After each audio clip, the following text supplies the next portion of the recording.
기본적으로 이 쿼크 멀티는요, 예, 쿼크 멀티를 하시면은 이게 그 거의 스타크래프트의 가스 같은 그런 역할을 합니다. 그러니까 고테크 유닛을 가기 위해서는 이게 필요하고요.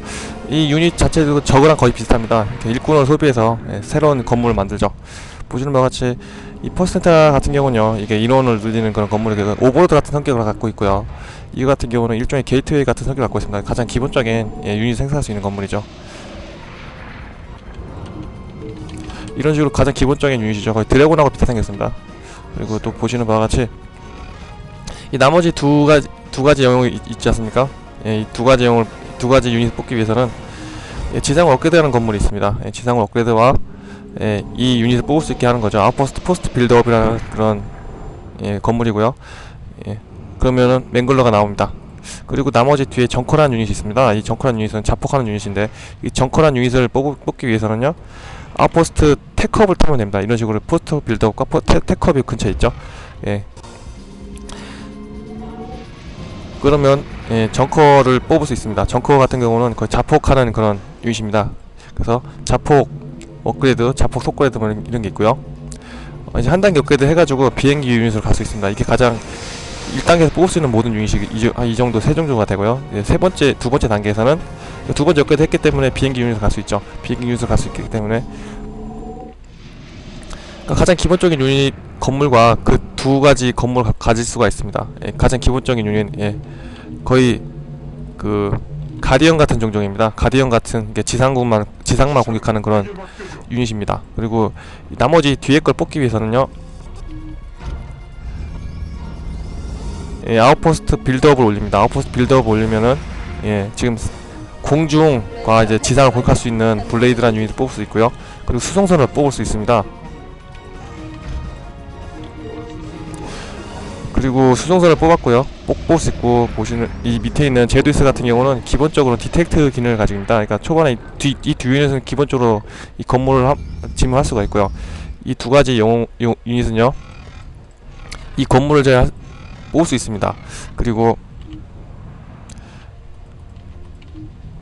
아웃포스트 테크업이 있죠.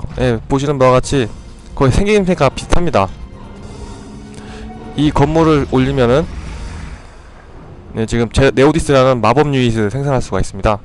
네오디스 라이트볼, 멀티 크로킹, 중력장, 이렇게 EMP가 됩니다. 그리고 세 번째 업그레이드 하면요, 두 번째 업그레이드 하면은 블레이드라는 유닛을 뽑을 수가 있습니다. 보통 스타크래프트 2에서 보시는 것처럼 특별한 그런 기능을 가진 유닛입니다. 그러니까 여기는 실드와 지금 순간이동을 개발할 수가 있습니다. 거의 스타크래프트 2에 보시면은 이런 식으로 이렇게 순간이동을 하는 그 드래곤을 볼 수 있었을 겁니다. 그리고 실드 업그레이드까지 가능하죠. 실드 한번 업그레이드 보여드리겠습니다. 그럼 순식간에 방어력이 좀 증가가 돼요.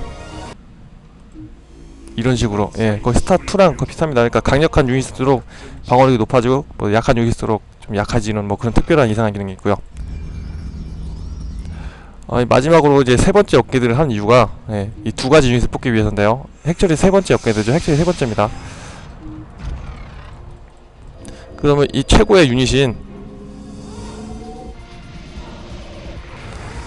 그리고 또 이 비행기 뽑는 유닛 건물을 또 한 단계 업그레이드 시켜줘야 됩니다. 그러면은, 그러니까 이 두 단계를 업그레이드 시켜줘야 최상의 유닛인 코폴리머가 나옵니다. 이거는 거의 공중에서는 스플래시 데미지를 갖는 엄청난 유닛입니다. 그리고요, 마지막 뽑을 수 있는 유닛은 노바 스톰인데요. 거의 사이언 스톰 같은 걸 생각하시면 됩니다. 에너지장, 스톰, 업그레이드 하겠습니다. 거의 사이언 스톰입니다.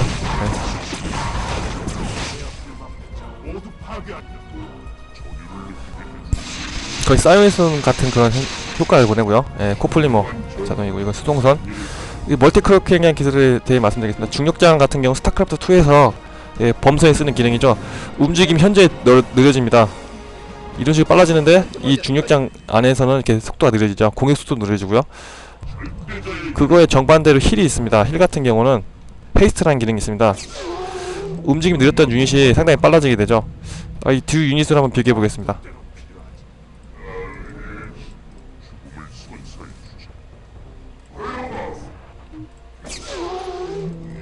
보시는 것 같이 공격 속도와 이제 공격 속도와 움직임 속도도 훨씬 빨라지죠. 그리고 마지막으로 이 유닛에 멀티 크로킹이라는 기술이 있습니다. 이 안에 한번 들어갔던 유닛들은 일정한 시간 동안에 상대방한테 안 보이죠. 디텍터 없이요. 그러니까 상당히 인텔리언 같은 경우는 거의 끝까지 가버리면은 최상의 아무도 인텔리언을 이길 수가 없습니다. 마지막까지 가버리면요. 네, 여기까지 모든 걸 설명해 드렸습니다. 네, 이상입니다.